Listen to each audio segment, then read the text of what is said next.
Okay, Maya, you're fully dilated. It's time to push. Now? Adrian, you're gonna hold my hand, shut up, and let me push this baby out. Understood? Yes, ma'am. Oh God, I see the head. The head. Oh God, that's a head coming out of Jin. Jin, I need. Don't you dare faint! Don't you dare! I'm not faint. Experiencing temporary conscious fluctuation.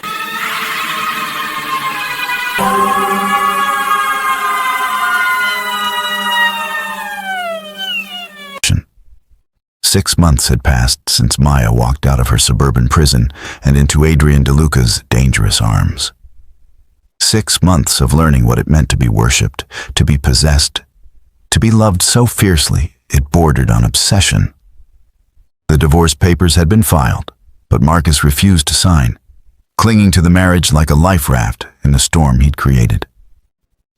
"Get out," Maya said quietly from the doorway. "Marcus, just leave." Marcus laughed bitterly, wine staining his mouth. "Leave? I'm your husband, Maya. This monster might have confused you, might have seduced you with his money and his power, but you're still my wife."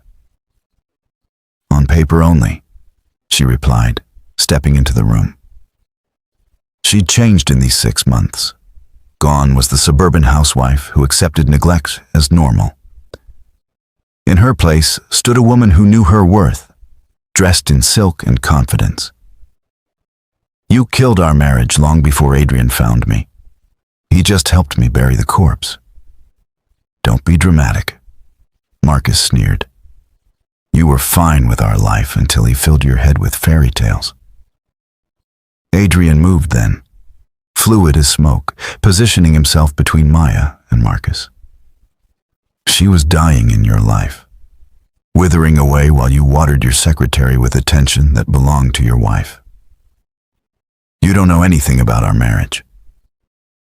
"I know everything about your marriage," Adrian interrupted, his voice dropping to that register that made grown men reconsider their choices. "I know about the anniversary dinners you missed, the birthdays you forgot, the nights she cried herself to sleep while you were in another woman's bed. I know because I've spent 6 months healing every wound you inflicted with your indifference." Marcus tried to push past Adrian to get to Maya, but it was like trying to move a mountain. Adrian's hand closed around Marcus's wrist, and the smaller man winced at the pressure. "Touch her," Adrian whispered. Touch her, "And they'll find pieces of you in 7 different countries. Nod if you understand." Marcus nodded frantically, and Adrian released him. "This isn't over," Marcus spat, backing toward the door. "I'll never sign those papers. You'll always be my wife, Maya. Always." After he left, Maya stood shaking in the middle of the room. Adrian approached slowly, like she was a spooked animal, and gathered her into his arms. "I'm sorry," she whispered against his chest. "I'm sorry you have to deal with this. With him. With my mess." "Stop." His voice was gentle now, all the danger reserved for others melting away when he spoke to her. "Your battles are my battles. Your demons are my demons.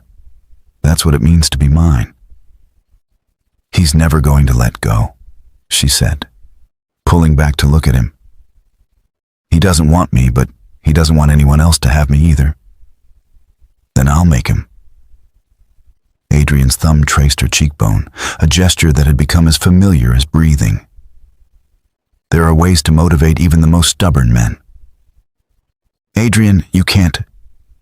I can do anything for you."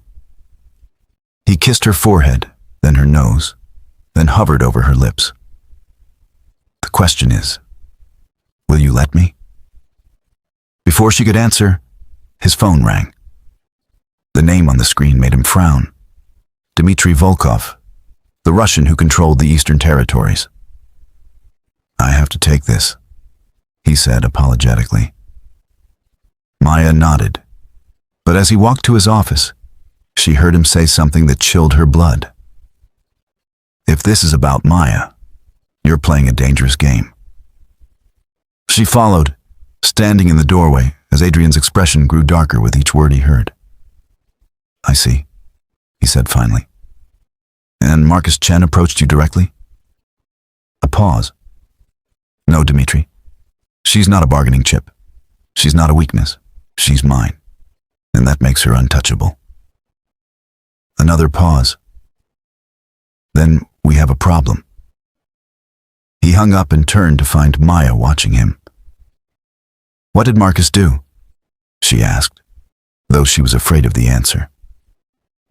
He's trying to sell information about my operations to the Russians, Adrian said calmly, though his eyes burned with fury.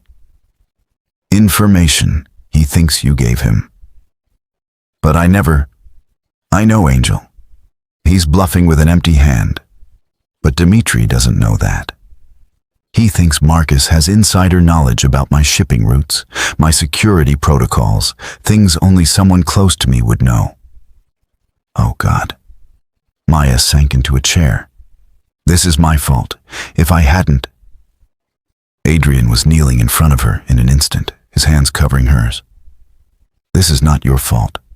This is a desperate man making desperate choices. But it does change things. How? Now it's not just about a divorce, Adrian said quietly. Now it's about war. The next morning, Maya woke to find Adrian's side of the bed empty and cold. She found him in his office, surrounded by his lieutenants, men she'd come to know over the months. Jin, his security chief, Luke, his lawyer, Enzo, his enforcer. Can't let the Russians think we're weak, Enzo was saying. If they believe Marcus has real intel? He doesn't, Adrian cut him off. But perception is everything in our world. Then we need to handle Marcus, Jin suggested. Permanently. No, Maya said from the doorway, and all four men turned to look at her. No killing. Maya, Adrian started, but she held up her hand. I know what you are, Adrian. I know what you do. I've accepted it, embraced it even. But Marcus is pathetic, not evil. He's trying to hurt me, not destroy your empire. His intentions don't matter if the result is the same. Luke pointed out gently. He'd always been the kindest of Adrian's inner circle. Then find another way, Maya said, walking into the room in her silk robe, owning her place in this dark kingdom she'd inherited. You're all brilliant, dangerous men. Surely you can destroy someone without killing them. Adrian studied her with those black gold eyes that still made her breath catch. What are you suggesting? Marcus wants to hurt me by hurting you, she said slowly, an idea forming. What if we let him think he's succeeding? Elaborate, Adrian commanded, though his expression had shifted from dismissive to intrigued. What if we stage a very public breakup? Make him think his interference worked. He backs off, signs the divorce papers thinking he's won, and then we reunite after the ink is dry. Adrian finished, a slow smile spreading across his face. You're devious, Angel. I learned from the best, she replied, and didn't miss the pride that flashed across his features. It could work, Jin mused. The Russians would lose interest if they thought Maya was no longer in play. Marcus would definitely sign if he thought he'd successfully broken us up. Luca agreed. But it means you'd have to leave? Enzo pointed out to Maya. Publicly, dramatically, convincingly. Then we make it convincing, she said, though the thought of leaving Adrian even temporarily made her chest ache. Adrian stood, crossing to her in 3 strides. He cupped her face in his hands, studying her like he was memorizing every detail. You'd do this? Leave me, even as an act, to end this peacefully? He asked. I'd do anything to protect what we have, she whispered. Even pretend to lose it. He kissed her then, deep and desperate, like he was already mourning their staged separation. His lieutenants discreetly looked away. though Maya caught Jin's small smile. How do we make it believable? Adrian asked against her lips. We use the truth, Maya said. You're too possessive, too controlling, too dangerous. All the things that are actually true, but twist them into negatives. You want me to become the monster Marcus says I am? I want you to play the monster, she corrected. Just long enough to set us free. Hit that like button if you're ready to see Maya and Adrian fool everyone with the performance of their lives. And drop a comment about whether you think Marcus will fall for it. The plan went into motion that night. Maya had dinner with her sister Lila at a very public restaurant, one where gossip traveled faster than light. I need your help, Maya said quietly, aware of the socialites at nearby tables pretending not to eavesdrop. Whatever you need, Lila said immediately. They'd grown closer since Maya left Marcus, Lila finally seeing her sister bloom into who she was meant to be. Adrian and I are going to stage a breakup, Maya whispered. It needs to look real. Lila's eyes widened. But you two are. I've never seen you happier. I've never seen anyone look at someone the way he looks at you. Which is why this has to be perfect. Marcus is causing problems, dangerous problems. This is the only way to end it without bloodshed. What do you need me to do? Spread the word that I'm leaving him. That I finally realized what everyone warned me about. That he's too dangerous, too controlling. That I'm scared. Leela reached across the table, squeezing Maya's hand. You know no one who really knows you will believe that. You've never been scared of anything since you met him. They don't need to really know me. They just need to gossip. That night, when Maya returned to the penthouse, Adrian was waiting with champagne and contracts. Luke drew up separation papers, he said, handing her the documents. Temporary, but they'll look real to anyone checking. Maya read through them, noting the generous settlement Adrian was giving her. This is too much. Nothing is too much for you, he interrupted. Besides, it needs to look like I'm buying your silence. Where will I go? I own an apartment on the other side of the city. Fully secure, private entrance, surveillance, I'll be monitoring personally. His jaw clenched. I hate this. Every part of this. The thought of you sleeping anywhere but in my bed. It's temporary, Maya soothed, wrapping her arms around his waist. A few weeks at most. A few days will feel like years, he muttered into her hair. I've gotten used to you, Angel. Your warmth, your presence, the way you make my monstrous life feel almost normal. Your life isn't monstrous, she protested. Yes, it is. But you make the monster feel human. He pulled back to look at her. Tomorrow, we will fight. Publicly, dramatically. I need you to know that nothing I say will be true. I know. I'll be cruel, Maya.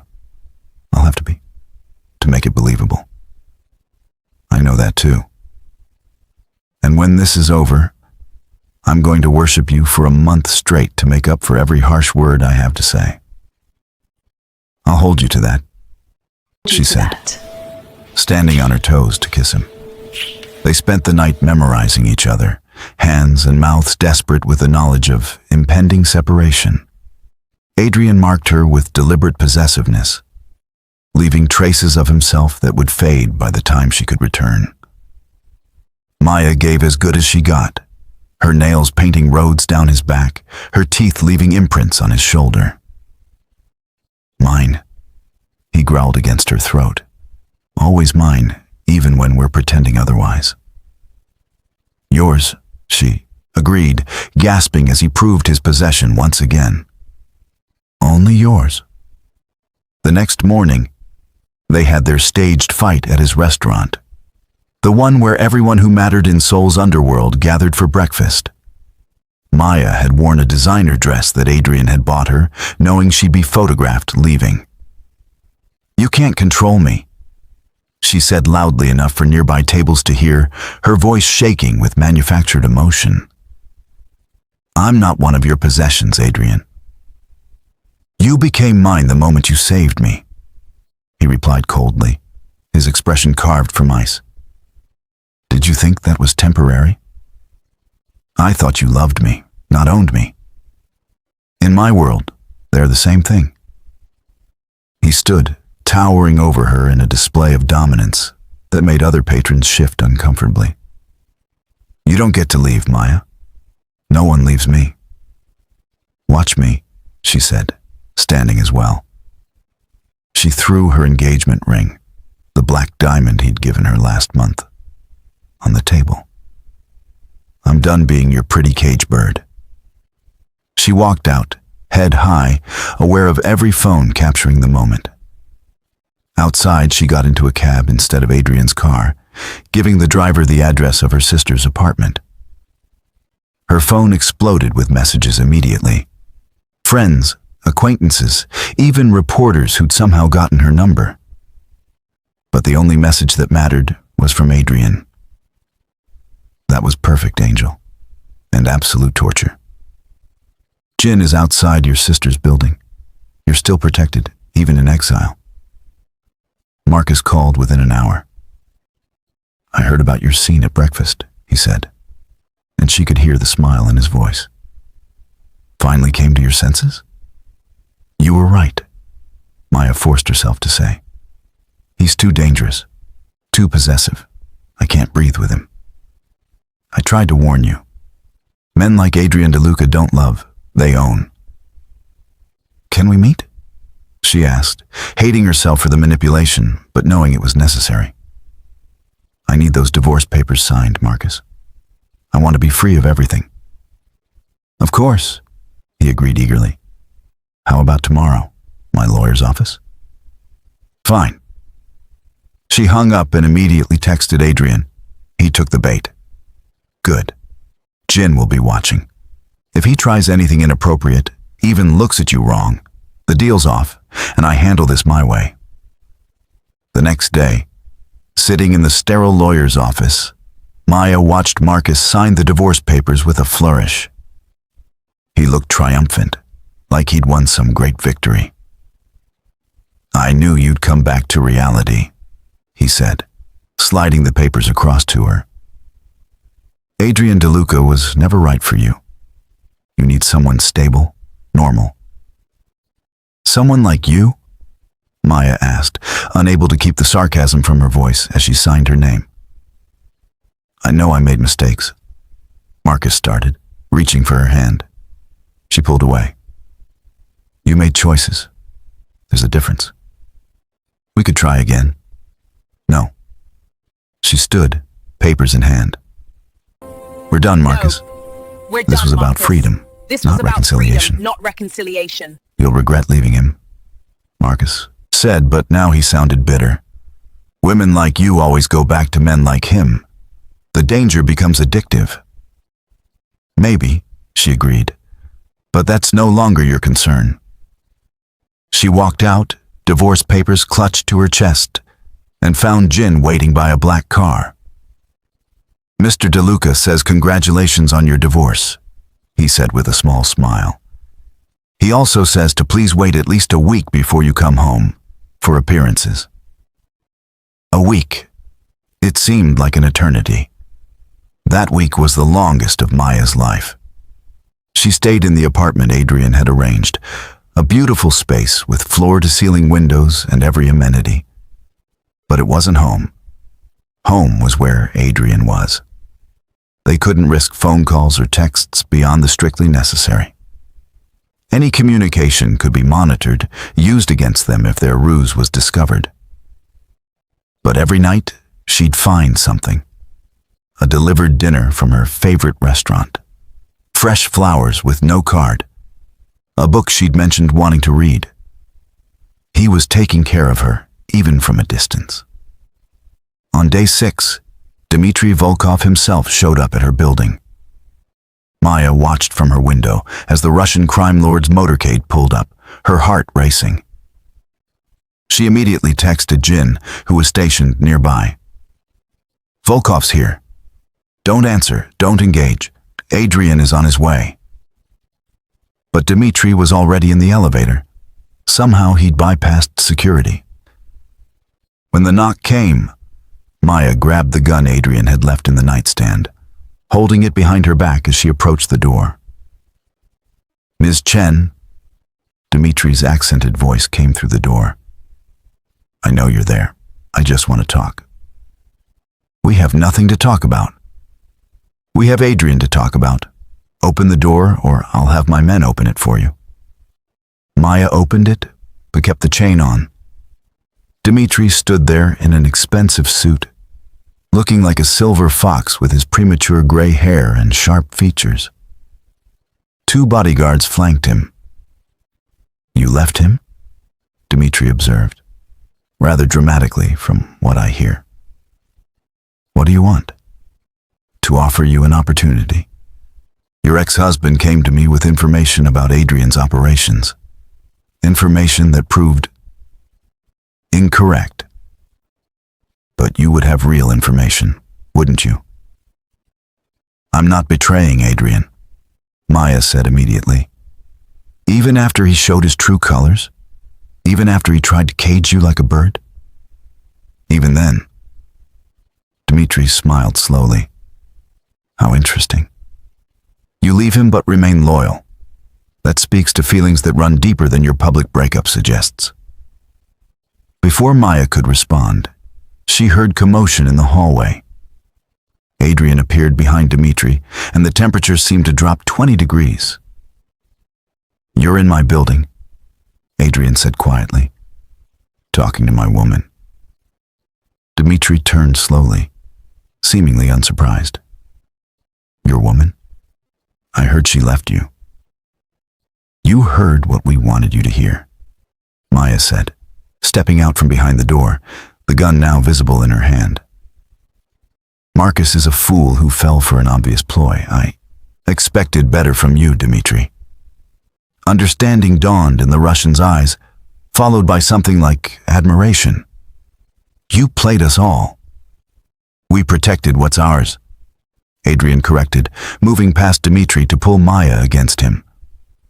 "She's mine, Dmitri. Publicly, privately, permanently. And if you ever come near her again, I'll paint Moscow red with Volkov blood." "The divorce?" Dmitri asked. "Is real," Maya confirmed. "I'm free to be with whom I choose, and I choose Adrian. I'll always choose Adrian." Dmitri laughed, loud and genuine. "You found yourself a clever one, Luca. Beautiful and strategic. A dangerous combination." "The most dangerous," Adrian agreed, his arm tightening around Maya. "I respect the game," Dmitri said, backing toward the elevator. "Well played, both of you. Marcus Chen is no longer under my protection. He has nothing of value to offer. Do with him what you will." After Dmitri left, Adrian turned to Maya, his hands immediately going to her face, checking her over for any sign of harm. "You pulled a gun on Dmitri Volkov?" he asked, torn between fear and pride. "You taught me well," she replied. "Besides, he threatened what's mine." "What's yours?" "You." She pulled him down for a kiss that had been 6 days in the making. "You're mine, Adrian Luca, just as much as I'm yours." "Come home," he said against her lips. "Please. The penthouse has been empty without you. I've been empty without you. The week isn't up. I don't care about appearances anymore. Let everyone know you're mine. Let them see that nothing, not ex-husbands, not Russians, not even staged breakups, can keep us apart. If you need to know what happens when Maya finally goes home, hit that subscribe button right now because their reunion is about to be explosive." The ride back to the penthouse was charged with tension. Adrian couldn't stop touching her hand, her face, her hair, like he was confirming she was real. 6 days, he muttered. 6 days without you nearly drove me insane. You saw me yesterday, Maya pointed out, with Dmitri. Seeing you and having you are very different things. His hand tightened on her thigh. I've slept in your perfume, Angel. Sprayed it on your pillow just to pretend you were there. That's what you've reduced me to. That's actually romantic. It's pathetic. I'm Adrian DeLuca. I've tortured men without blinking, destroyed empires without remorse. But 6 nights without you, and I'm clutching pillows like a lovesick teenager. Maya laughed, and the sound made him smile for the first time in a week. I missed that, he said softly. Your laugh, your presence, the way you make me feel human instead of monstrous. You're not monstrous, she said, as she always did. I am, he corrected. But you make me want to be better. Or at least monstrous only to those who threaten you. When they arrived at the penthouse, Maya expected Adrian to pounce immediately. Instead, he led her to the dining room where he'd laid out dinner, all her favorites, candlelight, soft music. You cooked? She asked, touched. I needed to do something with my hands besides destroying things in your absence. He pulled out her chair. Besides, I promised to worship you when this was over. This isn't over, she pointed out. Marcus still thinks he won. Let him think that for tonight, Adrian said, pouring wine. Tonight, I just want to pretend that last week didn't happen. That you never left, never had to pretend you didn't love me. I never pretended that, Maya said softly. Even in our staged fight, I never said I didn't love you. Adrian's hand stilled on the wine bottle. You love me? She realized then that in all their months together, with all their passion and possession, neither had actually said those words. How can you not know that? She asked. Adrian, I love you so much it terrifies me. You've consumed me body and soul. You've ruined me for normal, for safe, for anyone who isn't you. He was around the table in seconds, pulling her up and into his arms. Say it again. I love you. Again. I love you, Adrian DeLuca. I love your possessiveness, your intensity, your darkness, and the light you show only to me. He kissed her then, deep and desperate, like he was trying to crawl inside her skin. When he pulled back, his eyes were bright with something that looked like tears.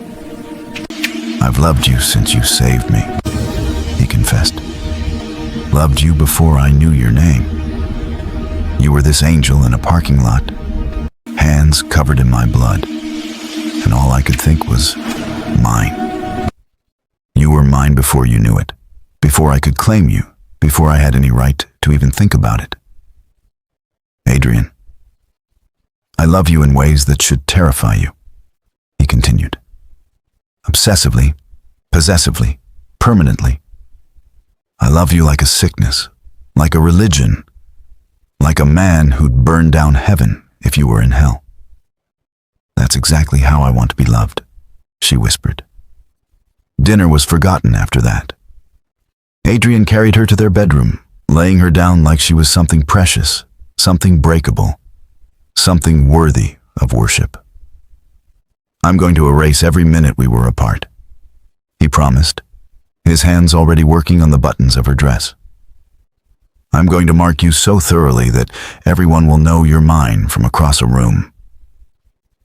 Please, was all Maya could manage. What followed was hours of Adrian proving exactly how much he'd missed her, exactly how much he loved her, exactly how permanent his claim on her was. He was gentle then, rough then, gentle again, like he couldn't decide between cherishing and consuming her. Mine, he growled against her throat, her chest, her thighs. Every inch of you is mine. Yours, she agreed, gasping, always yours. When they finally collapsed, exhausted and sated, Maya traced patterns on Adrian's chest in the darkness. "What about Marcus?" she asked. "He'll figure out eventually that we're back together." "Let him," Adrian said, pressing a kiss to her forehead. "The divorce is final. He has no claim on you anymore. He could cause problems. Then I'll handle him. Permanently this time. Adrian, I won't kill him," he promised. "But there are worse things than death. Poverty, for instance, irrelevance, complete social and financial destruction. You've already planned it, haven't you? I've had 6 days with nothing to do but plan his demise and miss you. Yes, I've planned it." Maya should have felt guilty, but all she felt was loved, protected, cherished by a man who'd choose her over everything, always. "Tell me the plan," she said. Adrian smiled in the darkness. "First, I'm going to buy his company. It's been struggling since you left him. Apparently, you were the one actually keeping it afloat." "I did help with the books," she admitted. "Then I'm going to fire him for incompetence. He'll try to get work elsewhere, but every door will mysteriously close. His assets will be frozen due to irregularities in his taxes. Irregularities you'll help me find. That's evil. That's justice. He neglected you, cheated on you, then tried to sell information about us to the Russians. He's lucky I'm only destroying his life instead of ending it. And then he'll have 2 choices. Leave Seoul forever, or face investigation for corporate espionage. Given his cowardice, he'll run." Maya was quiet for a moment. "When does this start?" "Tomorrow. Luke's filing the paperwork to buy his company as we speak." "You work fast." "I've been patient long enough. 6 months of watching him try to hurt you, 6 days of separation. I'm done with patience." The next morning, Maya woke to find Adrian on the phone, already dressed in a suit that made him look like a corporate death incarnate. "Yes, I want it done today," he was saying. "Every share, every asset. I don't care what it costs." He saw her watching, and his expression softened. "I have to go. My future wife just woke up." "Future wife?" Maya sat up, pulling the sheet around her. Adrian ended his call and crossed to the bed. "Did you think I'd be satisfied with you as just my girlfriend? You're getting my ring, my name, and a wedding that will make Seoul understand that you're permanently, irrevocably mine. Is that a proposal? No. When I propose, you'll know it. There will be grand gestures and probably several violations of public decency laws." He kissed her softly. "This is just a promise. A warning, maybe." "I accept your warning," she said, pulling him back down for another kiss. He groaned against her mouth. "I have meetings. Cancel them. They're about destroying Marcus. He can wait." She pulled at his tie. He can wait. "I can't." I can't. By the time they were done assaulting each other, Adrian was late to his meetings. By noon, news of the acquisition was spreading through Seoul's business district. Adrian de Luca had bought Chen Enterprises for 3 times its value. A message to anyone watching that this wasn't about money. Marcus called Maya 17 times. She didn't answer. He showed up at the penthouse that evening, somehow getting past the lobby security. Adrian and Maya were having dinner when they heard the pounding on the door. "I'll handle this," Adrian said, but Maya stood too. "We'll handle it together."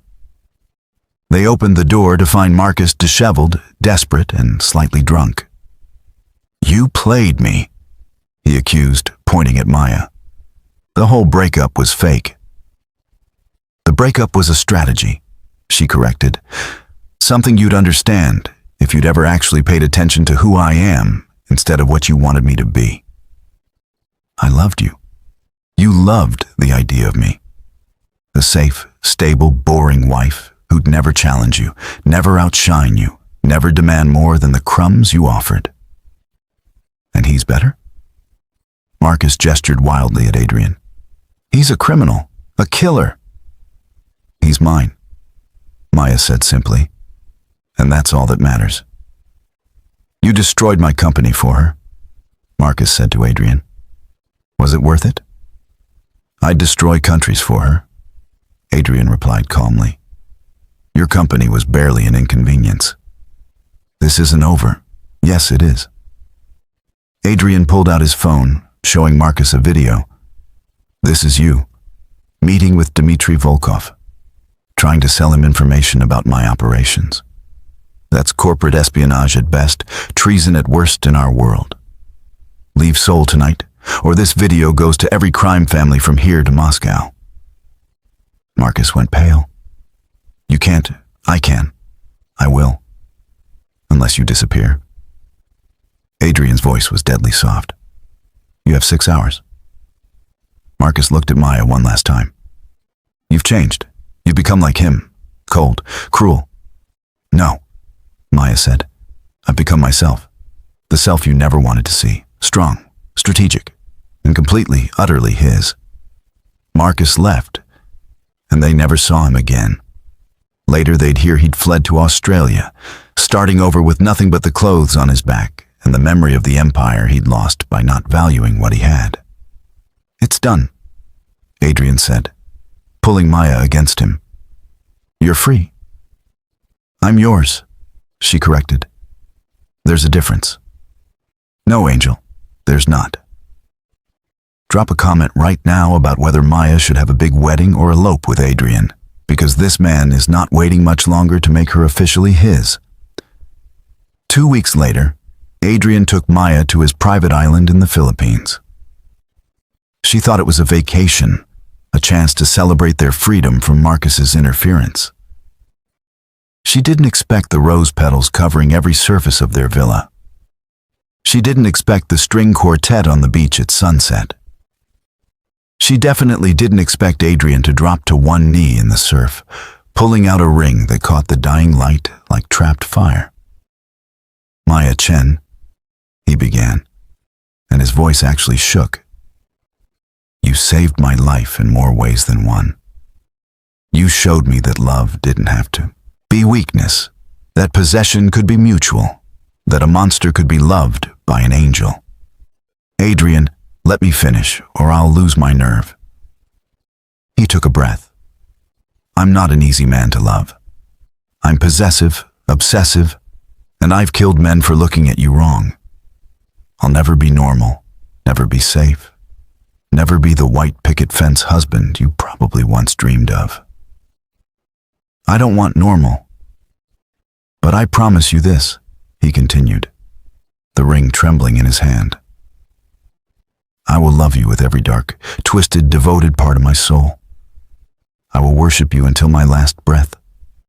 I will choose you over everything, my empire, my life, my sanity, every single time. Marry me, not because I'm asking, but because I'm begging. Because without you, I'm just a monster with a crown. With you, I'm a king worth serving. Yes, Maya said, tears streaming down her face. Yes, 1,000 times yes. 1,000 times, yes. He slipped the ring on her finger, a massive black diamond surrounded by smaller white ones, darkness wrapped in light, just like them. Then he stood and kissed her there in the waves, the sunset painting them gold.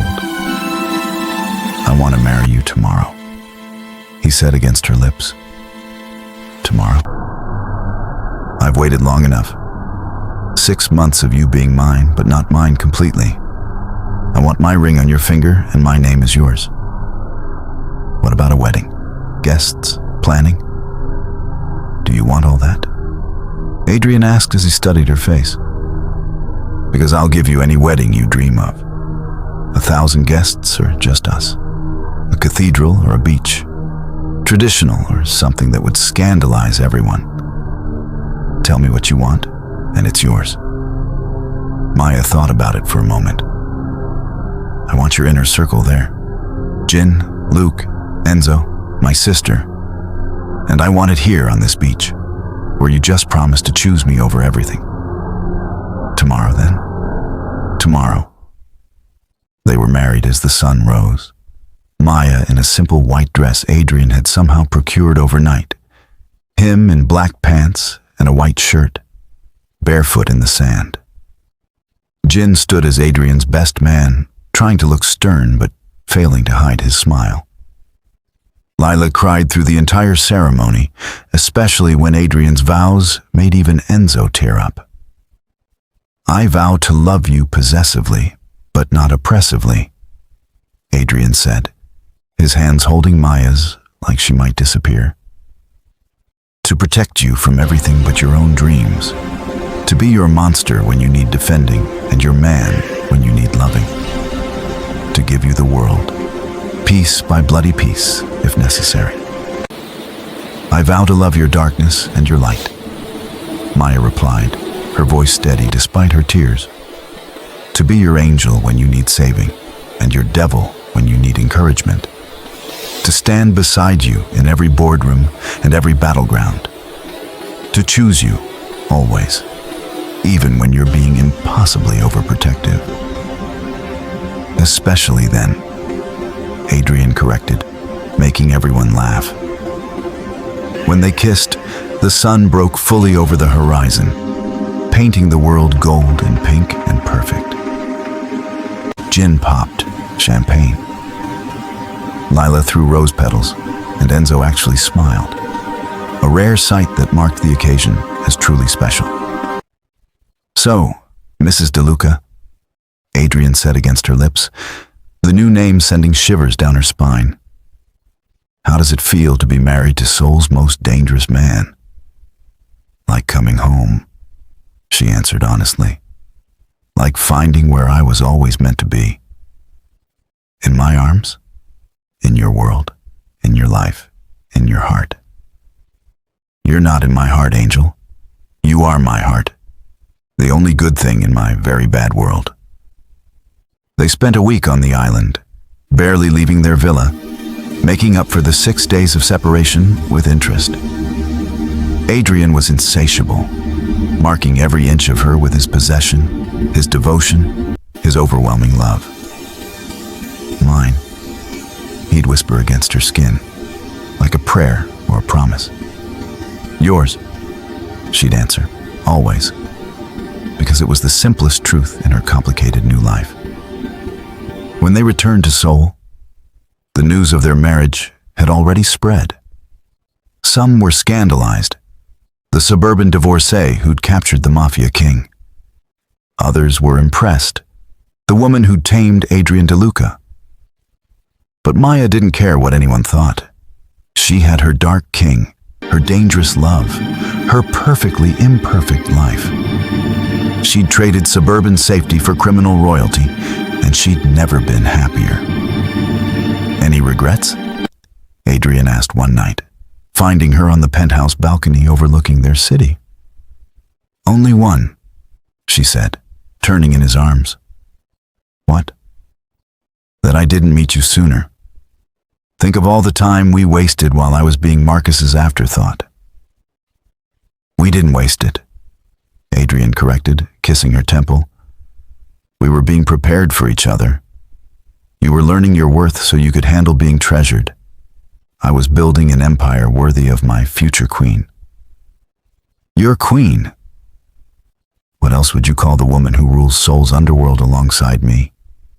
You've restructured our entire financial system, turned 3 enemy families into allies without a single threat of violence, and somehow made even Dmitry Volkov respect you. I just applied good business sense to criminal enterprise," Maya said modestly. "You revolutionized everything. And you did it all while keeping me from starting 3 different wars over people who looked at you inappropriately.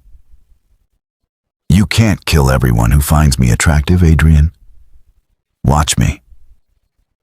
She laughed, and he pulled her closer. "Besides," he continued, "you're terrifying in your own right now. I heard what you did to that dealer who was selling to kids near the elementary school." Maya's expression hardened. He was poisoning children. And you destroyed his entire network with 3 phone calls and a laptop. No violence, just complete financial and social annihilation. Even Enzo was impressed. I learned from the best. No, Angel. You've surpassed the best. You've become something entirely new. A queen who rules with calculations instead of cruelty. And it's devastatingly effective. A year later, Maya stood in their penthouse, looking at a pregnancy test with 2 pink lines. She'd suspected for weeks, but had been afraid to confirm it. How did you tell the most dangerous man in Seoul that you were carrying his child? Adrian found her there an hour later, still staring at the test. Angel? What's wrong? He saw what she was holding and froze. Is that? I'm pregnant, she whispered. The test fell from her numb fingers as Adrian crossed the room in 2 strides, lifting her into his arms and spinning her around. You're pregnant, he repeated, wonder in his voice. We're having a baby. You're happy? She asked as she pulled back to see his face. Happy?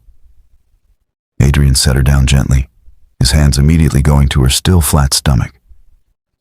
Maya, you're giving me something I never thought I'd have. A family. A future beyond crime and violence. You're giving me hope. But your world, our world, it's dangerous for a child. Then we'll make it safer. His eyes had that determined gleam that meant someone was about to have a very bad time. I'll eliminate every threat, every enemy, every person who might even think about harming our child. You can't kill everyone.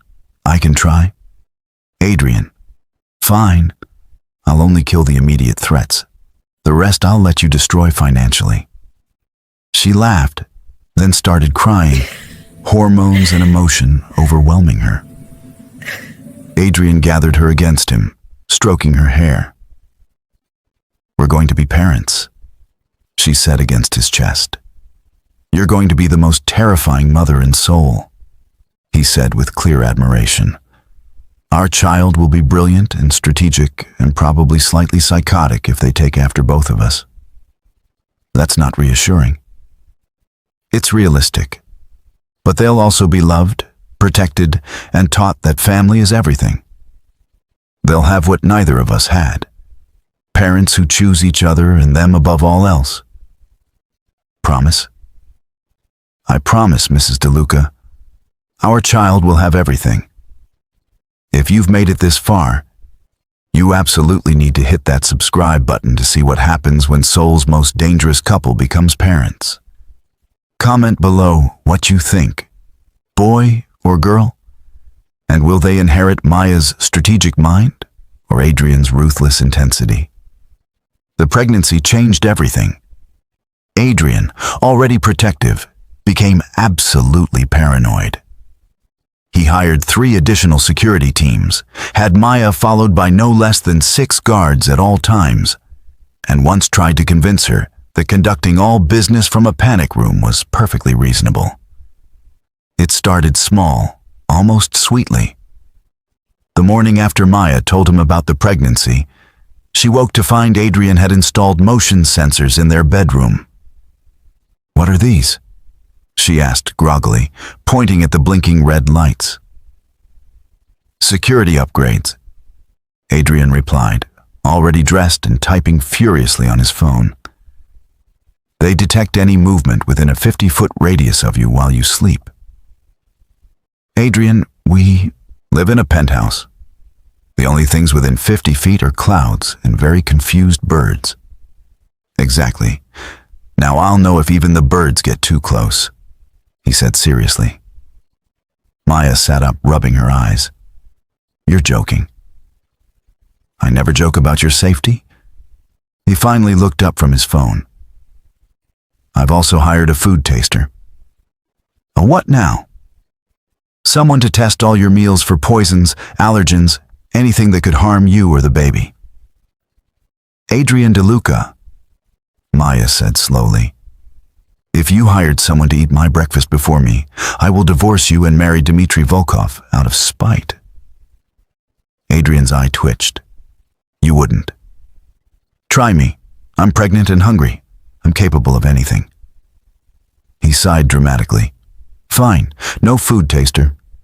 But I'm keeping the nutritionist on standby. That's actually reasonable, Maya conceded. And the team of doctors I have on call 24/7. Still reasonable. And the medical equipment I've installed in the spare bedroom in case you go into labor and we can't make it to the hospital. Maya paused. You turned our spare room into a delivery room? Just a small one, Adrian said defensively. Very tasteful. You'll barely notice the surgical lights and heart monitors. Adrian, there's also a helicopter on the roof in case we need immediate evacuation to the hospital. We live 10 minutes from the hospital. Traffic is unpredictable, he countered. What if there's a parade, or a zombie apocalypse, or... Maya threw a pillow at his head. The only apocalypse happening here is the one where I murder my overprotective husband for being insane. But that was just week 1. By week 3, Maya discovered Adrian had hired someone to follow her to her book club. She noticed the tale immediately. Adrian had taught her well. The man was trying to look casual, reading a newspaper in the corner of the bookstore, but his eyes kept tracking her movements. Excuse me, Maya said sweetly to her book club friends. I need to make a call. She stepped outside and dialed Adrian. He answered on the first ring.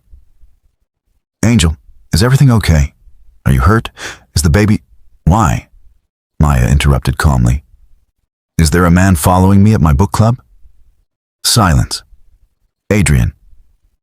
He's there for your protection, Adrian said finally. From what?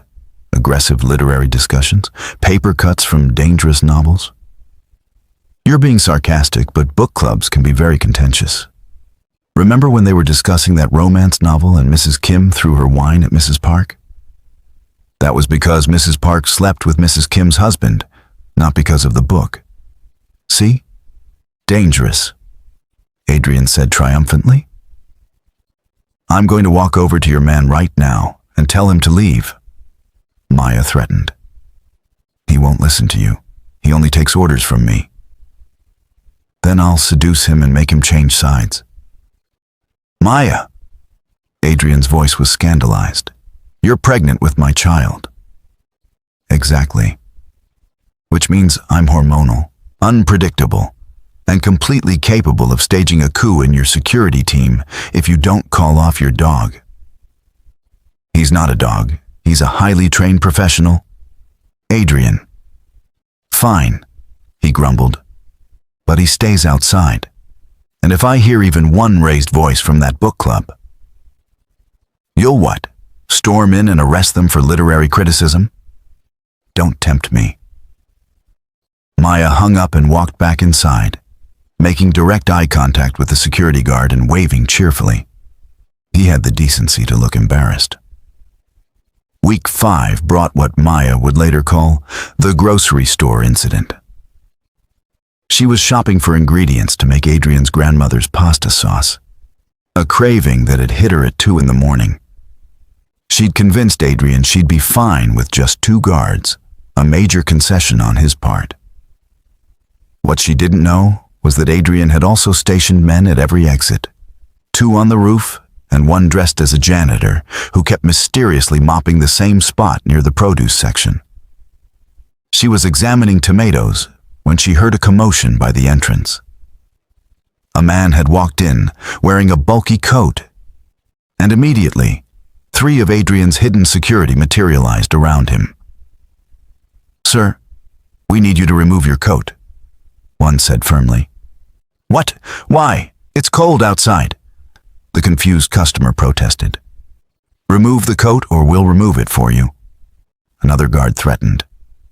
Maya rushed over, abandoning her cart. What is going on? Potential threat, Mrs. DeLuca, the The head guard, Jin's protege Tommy, said without taking his eyes off the man. Suspicious, bulky clothing. "It's winter," the man exclaimed. "Everyone has bulky clothing." Maya looked closer at the terrified customer and groaned. "Tommy, that's Mr. Chen. He owns the flower shop next door. He's 73 years old." "Age doesn't prevent someone from being a threat, ma'am. He has arthritis. He can barely open jars, let alone pose a threat." "Mrs. DeLuca," Mr. Chen said shakily, "what is happening?" "I'm so sorry, Mr. Chen. These are my security. They're a bit enthusiastic." She turned to Tommy. "Stand down, now." Mr. DeLuca said, "Mr. DeLuca is about to be Mr. Sleeping on the couch if you don't back off right now," Maya said sweetly. The guards reluctantly dispersed, though they kept watching Mr. Chen like he might suddenly reveal himself to be a ninja assassin. Maya's phone rang immediately. "Why are you threatening my security team?" Adrian demanded. "Why are your security team treating elderly florists like terrorist threats?" Maya shot back. "Anyone could be a threat. Mr. Chen sells peonies and has a cat named Whiskers." "Classic cover identity," Adrian said seriously. "Adrian DeLuca, I swear to God. You're stressed. Stress isn't good for the baby. I'm sending the massage therapist to the store." "You're what?" "She should be there in 5 minutes. Just have your massage in aisle 7. It's the most defensible position in case of attack." "I'm not getting a massage in the cereal aisle." "Fine, aisle 3 then, but that's less secure due to the freezer access." Maya hung up and threw her phone in her purse. Then she marched over to Mr. Chen, who was still looking confused and frightened. "Mr. Chen, I'm buying all your flowers," she announced. "All of them?" "Every single one. And then you're going to help me deliver them." "Where?" "My husband's office. We're going to fill it so completely with flowers that he can't move without knocking over a vase." Mr. Chen's eyes lit up. "Is this revenge?" "This is war," Maya confirmed. An hour later, Adrian called her, and she could hear Enzo laughing in the background. "Why?" Adrian said slowly. "Can't I see my desk?" "I thought you liked grand gestures," Maya said innocently. "I'm gestating your offspring. Flowers seemed appropriate." "There's a tree in here, Maya. An actual potted tree. That's Mr. Chen's prize. That's Mr. Chen's prize ficus. I can't move without the I thought it would brighten up your office." "I can't move without destroying something. Now you know how I feel with your security. Constantly surrounded, unable to move freely." "That's different. Is it though?" Maya asked. "How does it feel, Adrian? Being trapped by someone else's version of care?" There was a long pause. "Point made. Good. Now, if you'll excuse me, I have a massage therapist to decline and a grocery shopping trip to finish." "Maya?" "Yes?" "I love you," he said softly. "I'm just terrified of losing you." Her heart melted slightly. "I love you too. But if you don't call off at least half the security, I'm buying Mr. Chen's entire greenhouse next. 3 guards when you go out. 2. 2 plus a driver who's combat trained. Deal." Week 8 brought the prenatal yoga disaster.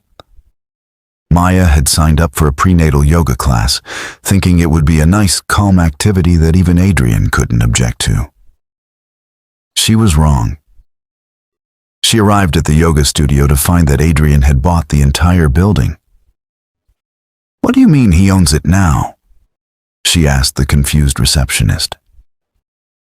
"Mr. DeLuca purchased the building this morning," the young woman said, looking terrified. "He said to tell you that he's upgraded all the security and personally vetted every single person in your class." "Personally vetted?" "Background checks, financial reviews, social media deep dives." One woman was asked to leave because she had a speeding ticket from 2015. Maya closed her eyes and counted to 10, then 20, then 30. "Is everything all right, Mrs. DeLuca?" the receptionist asked nervously. "Everything's fine," Maya lied. "Where's the class?"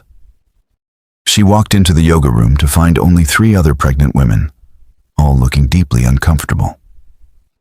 In each corner of the room stood a guard, trying to look inconspicuous while holding poses. "Is that man doing warrior pose with a gun?" one woman whispered. "Ignore them," Maya said tiredly. "They're furniture, heavily armed furniture."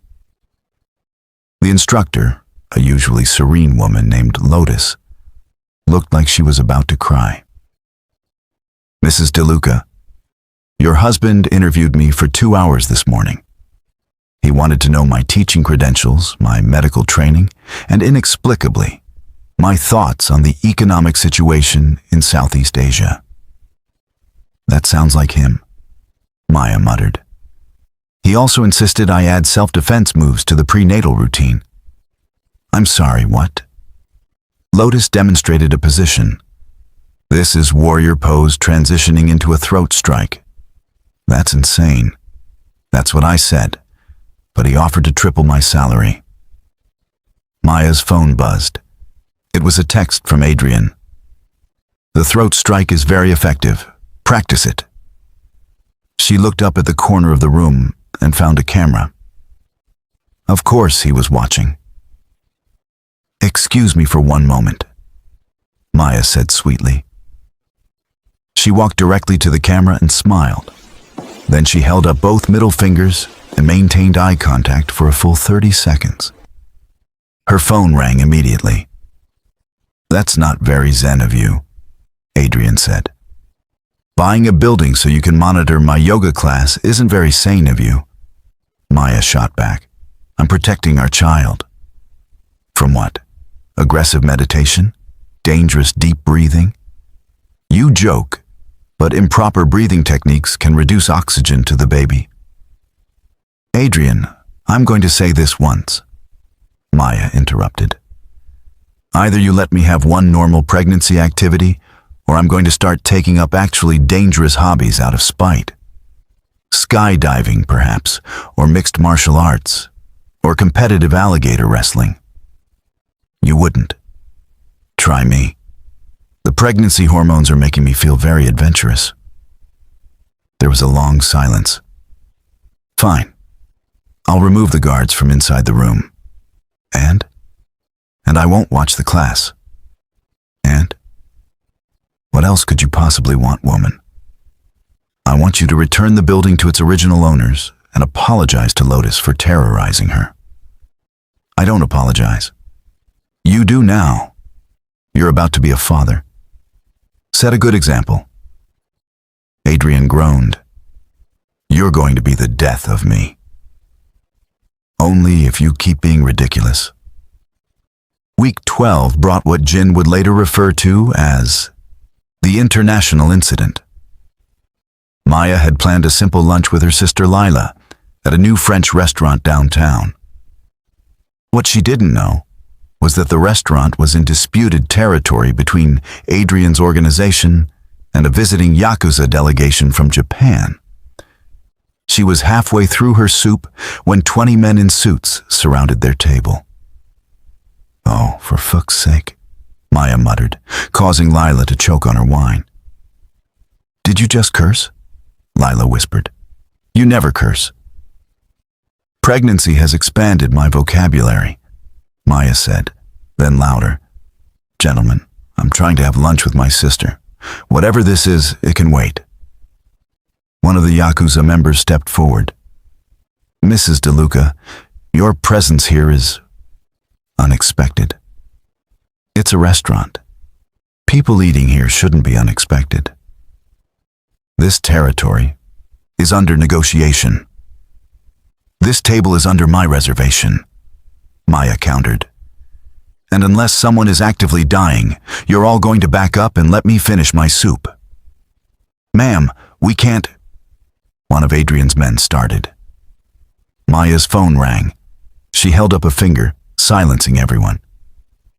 "Hi, honey," she said sweetly. "I'm about to cause an international incident. Would you like to prevent it? Or should I handle this myself?" "What's happening?" Adrian's voice was tight with concern.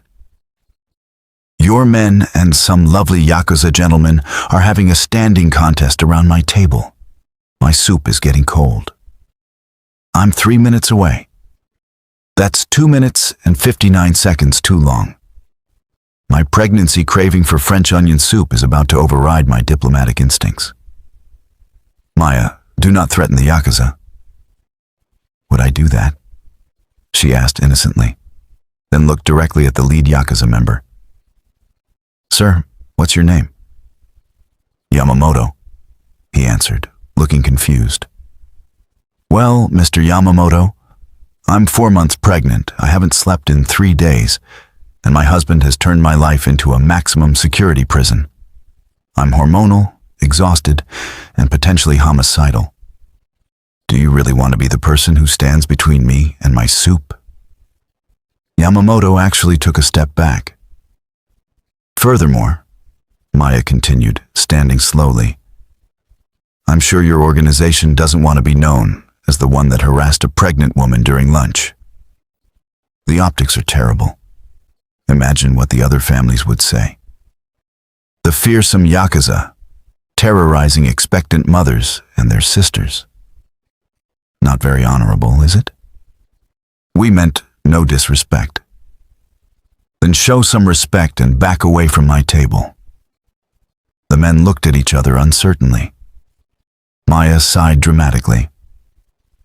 "Or we can wait for my husband to arrive, at which point he'll probably start a war over my interrupted lunch. Lots of people will die, it'll be very messy, and I still won't get to finish my soup. Your choice." Yamamoto bowed slightly. "Our apologies, Mrs. DeLuca. We'll continue this discussion elsewhere." The Yakuza filed out just as Adrian burst in with 30 of his own men. "Where are they?" he demanded, looking ready to murder. "Gone," Maya said, sitting back down. "I threatened them with bad PR and they left." "You... what? Can you please sit down? People are staring." Adrian sat, still looking confused. "You made the Yakuza leave with public relations threats?"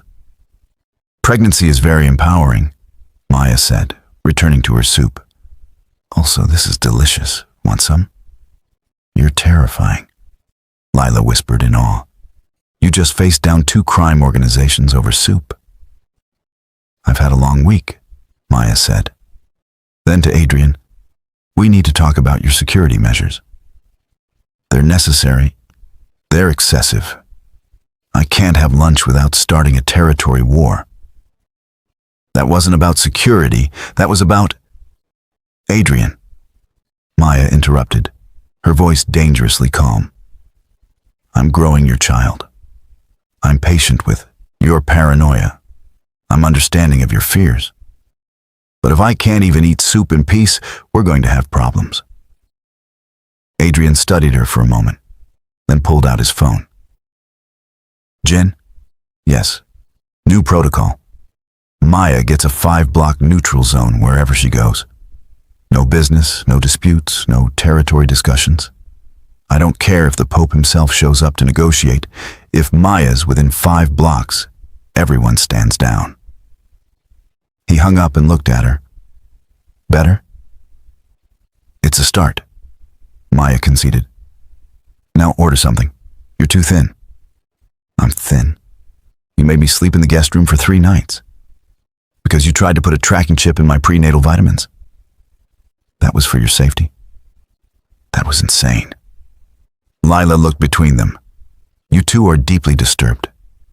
"We're in love," they said in unison, then glared at each other. "Deeply, disturbingly in love," Lila amended. Week 15 nearly caused a divorce. Maya woke up to find Adrian had replaced all her maternity clothes with bulletproof versions. "They're the latest technology," he said proudly. Lightweight, breathable, and can stop a sniper rifle. Maya held up what was supposed to be a sundress. It weighs 8 pounds. Safety has a weight. Adrian, I already waddle because of the pregnancy. Adding body armor is just cruel. You don't waddle. You glide, gracefully, like a swan. A swan in Kevlar? A protected swan, he corrected. Maya sat on the bed and started crying. Adrian immediately panicked. Angel, what's wrong? Is it the baby? Are you hurt? You made my clothes bulletproof, she sobbed. What's next? A bulletproof nursery? A tank instead of a stroller? Actually, Adrian Luca, if you bought a tank. I didn't buy a tank, he said quickly. I just inquired about one. Maya cried harder. Okay, Adrian said, sitting beside her and pulling her into his arms. No bulletproof clothes, no tanks, no armor. Promise, she sniffled. I promise. Regular clothes. Though I should mention the bulletproof underwear is actually quite comfortable. Maya hit him with a pillow. Violence! Adrian gasped dramatically. My pregnant wife is abusing me. Your pregnant wife is about to make you eat that bulletproof underwear if you don't return all my normal clothes immediately. They're in the closet, he admitted. I just hid them. Why are you like this? Maya asked. But she was smiling now. Because I love you more than sanity, Adrian said simply. Because the thought of losing you makes me physically ill. Because you're carrying our child. And that makes you both the strongest and most vulnerable you've ever been. Adrian, let me finish, he said, cupping her face. I know I'm being excessive. I know I'm driving you crazy. But Maya, you're my entire world. You and this baby. If something happened to either of you because I didn't take precautions, I'd never forgive myself. Nothing's going to happen, Maya said softly. You don't know that. No, but I know that living in fear isn't living at all. And I want our child to grow up feeling safe, but not suffocated, protected, but not paranoid. Adrian was quiet for a moment. I'm trying. I know. But maybe try with fewer bodyguards? I'm down to 6 when you leave the house. Adrian, that's not down. From 12, he protested. I started with 12. Maya laughed despite herself. We're negotiating bodyguards like it's a normal thing. Nothing about us is normal, Angel. No, she agreed, kissing him softly. But that's what makes us perfect. But then again, that wasn't the end of Adrian's overprotectiveness. You're being ridiculous, Maya told him, finding him installing bulletproof glass in the nursery at 3 a.m. one day. I'm being prepared, he countered, not looking up from his work. The world is dangerous. The baby isn't due for 6 months. Exactly. Only 6 months to make everything perfect and safe. Maya walked over, took the drill from his hands, and set it aside. Adrian, look at me. He did, and she saw the fear beneath his determination. What are you really afraid of? She asked gently. Everything, he admitted, pulling her against him carefully like she might break. I'm afraid of being like my father. Cold, distant, more concerned with the empire than family. I'm afraid of enemies targeting you because of me. I'm afraid of losing you in childbirth. I'm afraid... Stop. She pressed her fingers to his lips. You're nothing like your father. You love so fiercely it borders on obsession. Our enemies know that touching me or our child means annihilation, and I'm not going anywhere. You're stuck with me forever. Promise? I promise. Now come to bed. You can bulletproof the nursery tomorrow. Actually, I was thinking tank-grade armor. Adrian. Regular bulletproof is fine. he conceded, letting her lead him to bed. The truth was, Maya had her own fears. Not about Adrian as a father. She knew he'd be devoted to the point of insanity. But about their child growing up in this world of shadow and light, of legitimate business fronting criminal enterprise. Those fears crystallized when Dmitry Volkov requested a meeting. He wants to discuss the future, Jin reported at their weekly security briefing. Specifically, the heir you're carrying. Absolutely not, Adrian said immediately. Maya goes nowhere near. I'll meet with him, Maya interrupted. No. Adrian, we can't ignore the other families. Our child will inherit your empire. They need to know we're not a threat to the balance. We are a threat to the balance. We've absorbed 3 territories in the last year. Through business, not bloodshed. That's the difference. Let me talk to Dmitry. Show them that the future of the DeLuca Empire is strategic, not savage. Adrian was silent for a long moment. Fine. But the meeting happens here, on our territory, with our security. And if he even breathes wrong in your direction, I'm ending him. Agreed. Dmitry arrived the next week, and Maya received him in her office, the one Adrian had built for her when she'd officially taken over their financial operations. She was 5 months pregnant now, showing clearly in the designer maternity dress she wore like armor. Mrs. DeLuca, Dmitry said, settling into the chair across from her. You look radiant. Pregnancy suits you. Flattery, Dmitry? That's unlike you. Truth, Adrian is a lucky man. He's a dangerous man, as you well know. Indeed, which is why I'm here. Dmitry leaned forward. Your child will inherit the largest criminal empire in Asia. That concerns certain people. It shouldn't. We've shown that expansion can be profitable for everyone. Our legitimate businesses provide cover for all families' operations. Yes, your brilliant financial structuring. But what happens when your child comes of age? Will they be a strategist like you or a warrior like Adrian? They'll be both, Maya said simply. And more. They'll have choices we didn't have. What do you mean? Adrian and I are building something new, Dmitry. A bridge between worlds.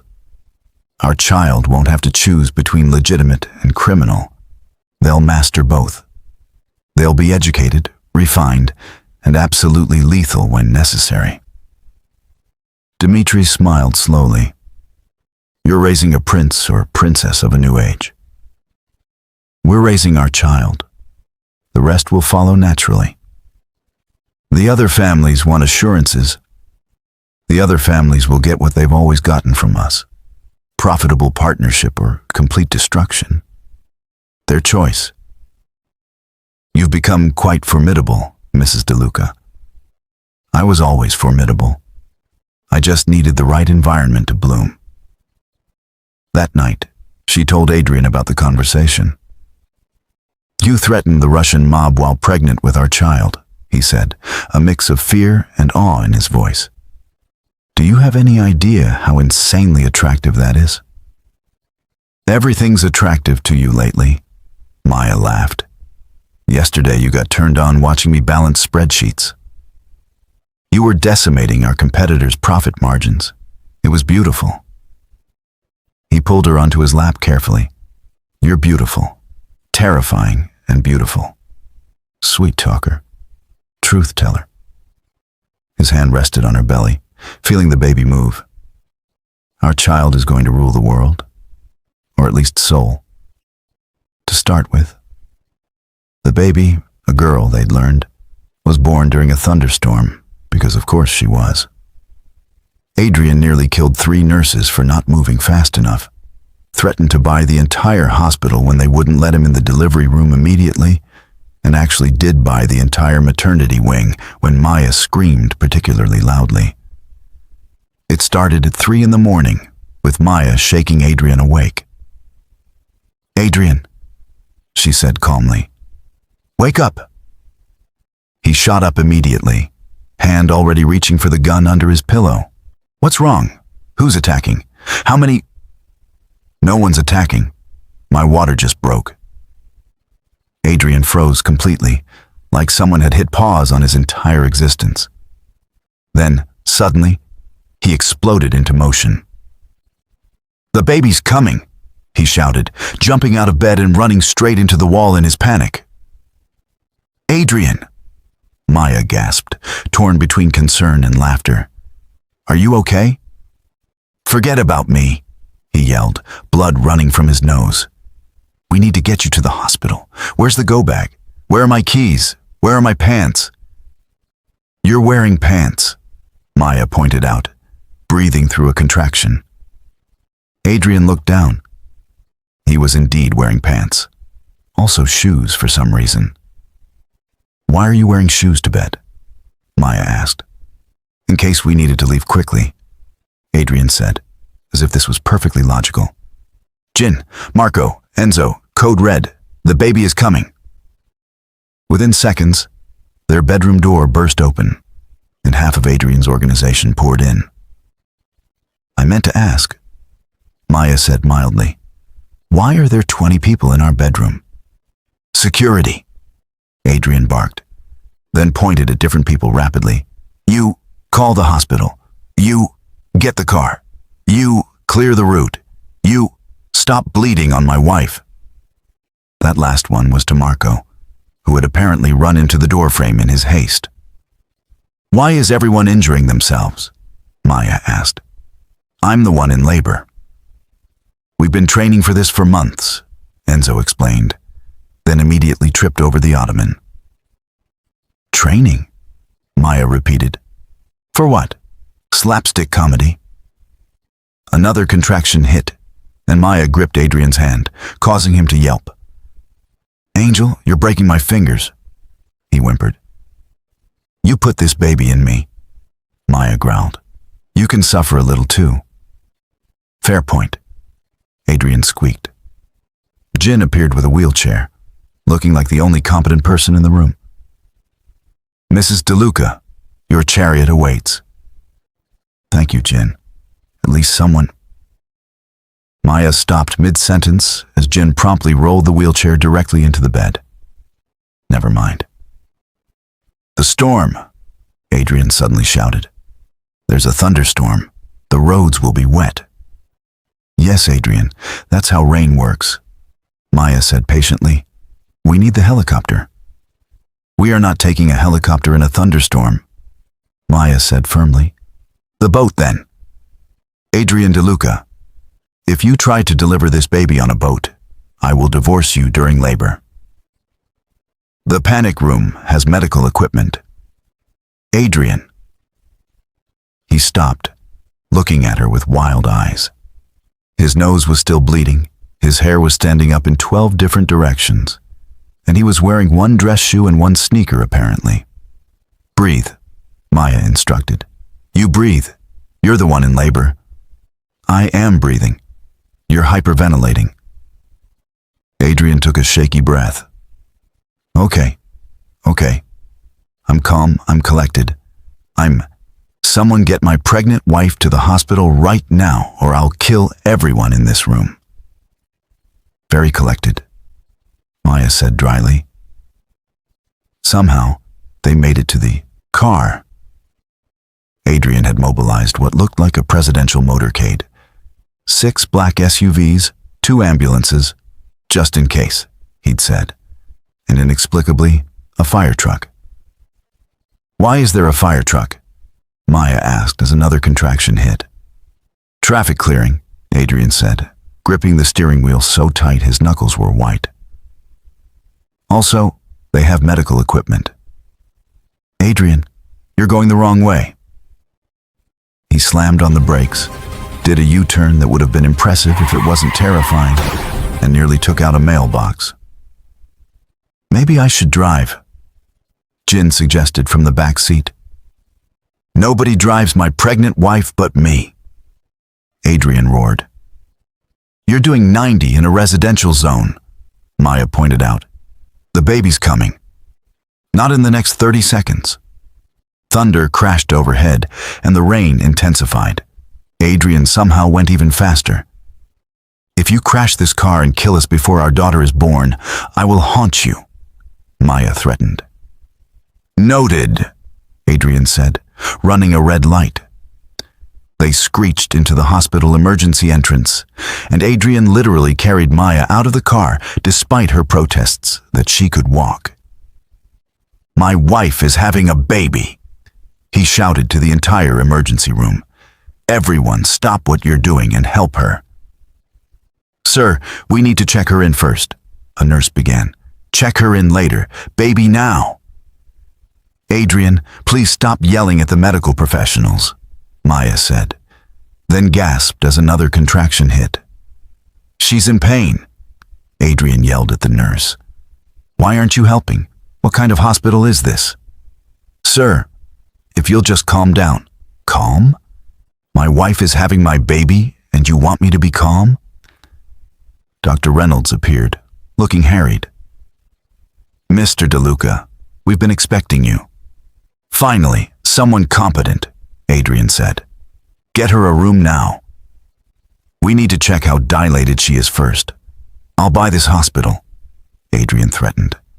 I'll buy it and fire everyone who doesn't move faster. Adrian, Maya said through gritted teeth, you can't threaten everyone who tries to help me. Watch me.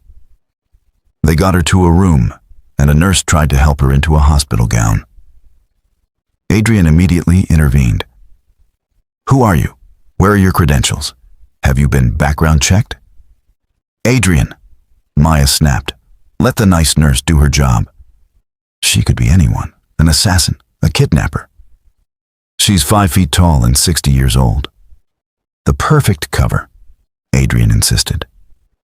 The nurse, whose name tag read Gladys, looked thoroughly unimpressed. Mr. DeLuca, I've been delivering babies since before you were born. Either calm down or I'll have security escort you out. Security? Adrian laughed maniacally. My security owns your security. What does that even mean? Maya asked. I don't know. I'm panicking. Dr. Reynolds returned. All right, Maya, you're at 4 centimeters. We've got some time yet. Time? Adrian repeated. How much time? Could be a few hours, could be hours. Adrian looked like he might faint. She has to be in pain for hours? It's called labor, Mr. DeLuca. It takes time. Unacceptable. There has to be a faster way. That's not how biology works, Dr. Reynolds said patiently. Thunder crashed again, and the lights flickered. Adrian went even paler. What if the power goes out? He demanded. What's your backup plan? We have generators. What if those fail? Mr. DeLuca, I'm calling my construction company. They'll install new generators. Better ones. Military grade. You can't renovate a hospital during my labor, Maya protested. Watch me. Adrian pulled out his phone. Dimitri? Yes, I need generators. All of them. Every generator in the state. Adrian, hang up the phone. Bring them to St. Mary's Hospital. Now, I don't care if you have to airlift them. Maya grabbed the phone and threw it across the room, where it shattered against the wall. My phone, Adrian gasped. Your wife is in labor. Focus.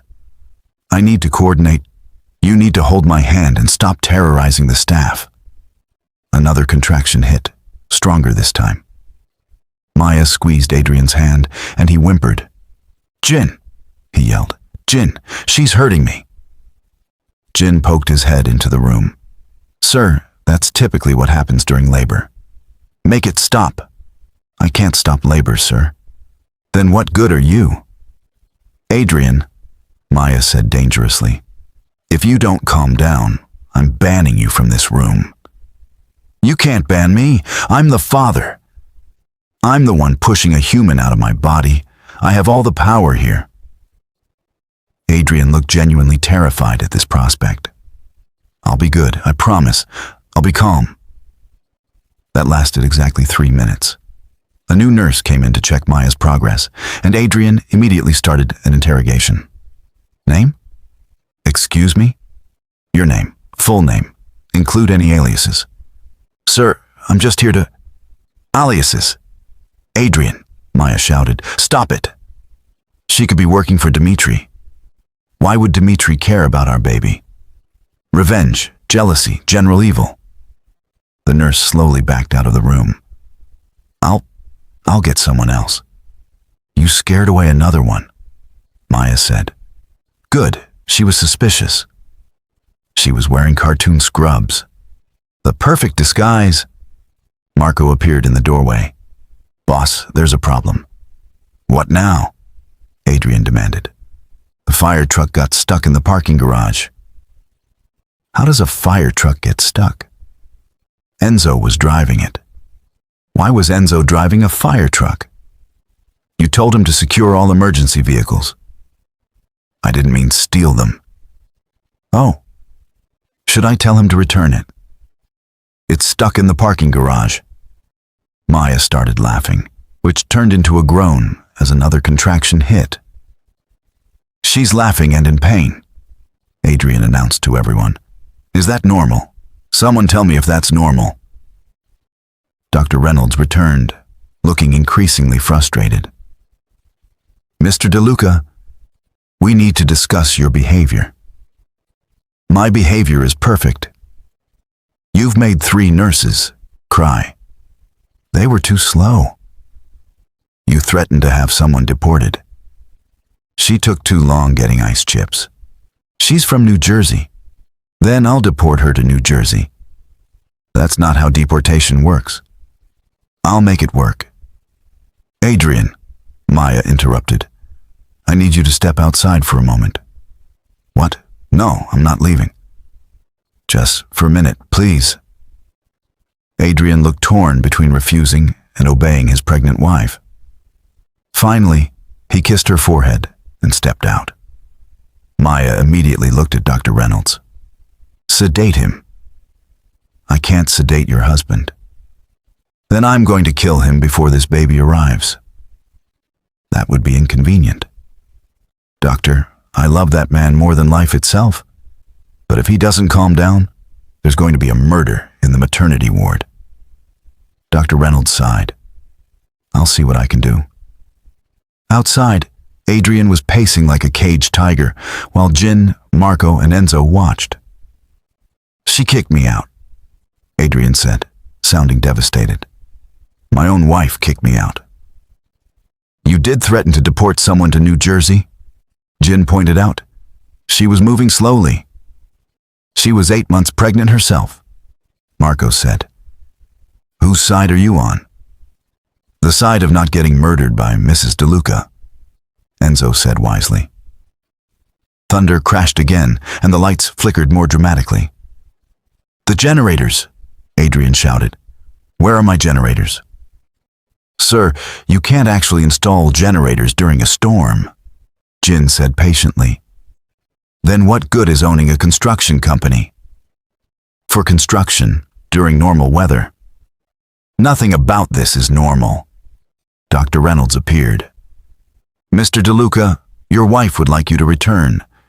But first, I need you to take this. He held out a small cup with pills. What is it? Xanax. I don't need Xanax. Your wife says either you take it or she's naming the baby after her ex-boyfriend. Adrian grabbed the cup and swallowed the pills dry. That's fighting dirty. That's fighting pregnant. Adrian returned to the room to find Maya mid-contraction, gripping the bed rails. Angel. He rushed to her side. I'm here. I'm calm. I'm possibly drugged, but I'm here. Did you actually take the Xanax? You threatened to name our daughter after that accountant you dated in college. It worked, didn't it? Another few hours passed, with Adrian gradually calming down thanks to the medication, though he still occasionally burst into fits of paranoia. What if she comes out and doesn't like me? He asked suddenly. Maya, exhausted and in pain, stared at him. What? The baby. What if she takes one look at me and decides I'm terrible? Adrian, newborns can barely see. But what if she senses my energy? Your energy right now is sedated panic, so hopefully she doesn't. This is serious. Adrian, I'm 8 centimeters dilated, and our daughter is currently using my spine as a percussion instrument. Can we discuss your existential crisis later? Right. Sorry. Focus on you. He paused. But seriously, what if... Adrian! The storm intensified, and suddenly, the lights went out completely. I knew it, Adrian shouted, jumping up. The generators, where are the... The backup power kicked in immediately, bathing everything in emergency lighting. Oh, Adrian said. Well, that worked. Sir, Jin appeared in the doorway, looking frazzled. We have a situation. What now? Maya groaned. Dmitry Volkov is here. What? Adrian roared. Here? Now? His wife is also in labor. There was a moment of perfect silence, except for the thunder outside. Then Adrian started laughing, hysterically. This is perfect, he gasped. Of course he's here. It's dramatic, it's ridiculous, it's... Adrian, if you don't calm down, I'm going to have my baby in Dimitri's room just to spite you. Maya threatened. You wouldn't. Try me. Dr. Reynolds rushed in. Okay, Maya, you're fully dilated. It's time to push. Now? Adrian squeaked, all color draining from his face. Now. But I'm not ready. I need to prepare. I need... Adrian. Maya grabbed his collar and pulled him close. You're going to hold my hand. Shut up and let me push this baby out. Understood? Yes, ma'am. Good. What followed was the most chaotic 20 minutes of anyone's life. Maya pushed. Adrian alternated between encouragement and sheer panic, and the storm raged outside. You're doing great, Angel, Adrian said, then immediately turned to the doctor. Is she doing great? She looks like she's in pain. Why is she in pain? She's pushing out a human, Mr. DeLuca. Can't you make it easier? That's not how. I'll fund research. I'll revolutionize childbirth. Adrian, shut up! Maya roared. Shutting up! Another push. Adrian was crying now, though he'd deny it later. I can see the head, Dr. Reynolds announced. The head? Adrian leaned forward to look, then immediately swayed. Oh God, that's a head. Coming out of... Jin, I need... Don't you dare faint, Maya commanded. Don't you dare. I'm not fainting. I'm just experiencing temporary consciousness fluctuations. One more big push, Maya. Maya bore down with everything she had, screaming. Adrian screamed too, though no one was sure why. And then, suddenly there was a different kind of cry. A baby's cry. It's a girl, Dr. Reynolds announced, though they already knew that.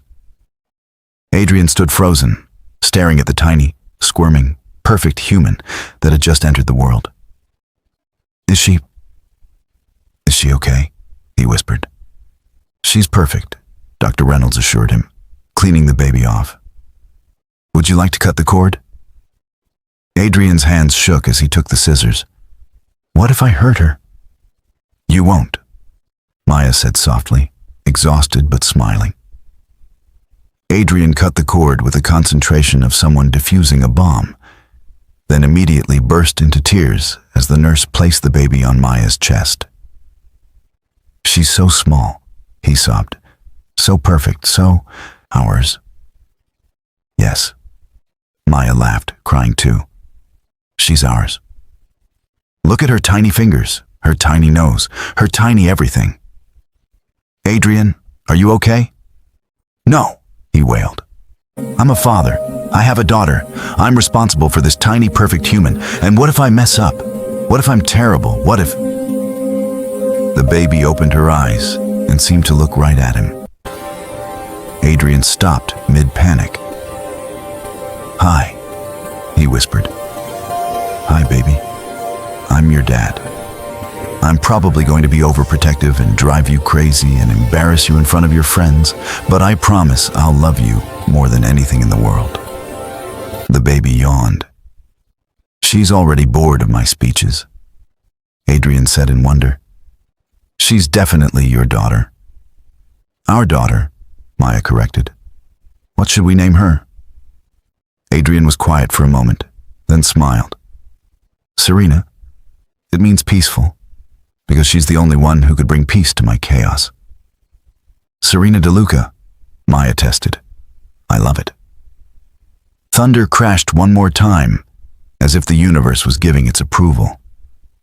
"Boss," Marco burst in. "Dimitri's son was just born. He wants to know if you want to compete over whose baby is cuter." Adrian looked at his daughter, then at Marco. "Tell Dimitri his son doesn't stand a chance. Look at her. She's perfect." "All babies look like potatoes, boss." "Get out." As Marco fled and the medical staff finished their work, Adrian climbed into the bed next to Maya, careful not to disturb Serena. "We did it," Maya said softly. "You did it. I just panicked and threatened people." "You also bought a maternity wing?" "Oh, right." Adrian pulled out a new phone from somewhere. "Jin?" "Yes, donate the maternity wing to the hospital. Full renovation, top equipment, and name it after Maya." "Adrian, you can't just—" "Done," he said cheerfully. "The Maya de Luca maternity wing has a nice ring to it." Maya looked at her husband, disheveled, exhausted, probably still slightly sedated, with remnants of a bloody nose, holding their daughter like she was made of spun glass and dreams. "I love you," she said simply. "I love you too. Both of you. My girls. My perfect, terrifying, wonderful girls." Serena made a small noise that sounded suspiciously like agreement. Outside, the storm finally began to clear, sunlight breaking through the clouds just as their new life as a family of 3 began. "Sir?" Jin appeared one more time. "What should I do about the fire truck?" Adrian looked at his daughter, then at his exhausted wife, then at his most trusted advisor. "Leave it," he said. "It's a monument to the chaos of this perfect night." "The hospital might object?" "Then I'll buy the parking garage too." Maya laughed, too tired to argue anymore. This was her life now, married to a wonderful lunatic, mother to what would undoubtedly be a strong-willed daughter, and somehow, impossibly happier than she'd ever imagined possible. Even if her husband had literally bought part of a hospital during her labor, especially because of that, actually. After all, normal was overrated. And besides, the look on Dimitri's face when he found out Adrian had bought the entire maternity wing just because Maya had screamed was going to be priceless. Within hours, the hospital room looked like a flower shop had exploded. Every crime family in Asia sent arrangements, each more elaborate than the last. Dimitri sent a teddy bear that probably cost more than most people's cars, with a note, "To the future Queen of Soul." "He's not wrong," Adrian said, watching Arya sleep. "She's going to inherit everything." "Not just inherit," Maya corrected, already planning. "She's going to expand it, transform it, make it something beyond what either of us imagined." "She's 6 hours old and you're already planning her empire."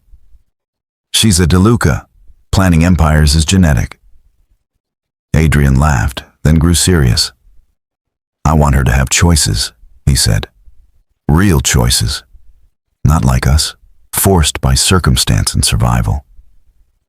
"She will," Maya promised. "We'll make sure of it." Looking back, that was the moment everything changed.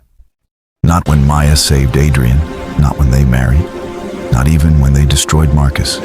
It was when Arya de Luca took her first breath and two of Seoul's most dangerous people became parents with something precious to protect. The real war was just beginning, but that's a story for another time. If you've stayed until the end, you're officially part of our twisted little family. Subscribe now for part 3, where Serena de Luca grows up to be even more dangerous than both her parents combined. Comment whether you think she'll be more like Maya or Adrian. And don't forget to like this video if you're obsessed with their dark romance. Until next time, remember, sometimes the best love stories start with blood and end with babies who'll probably take over the world.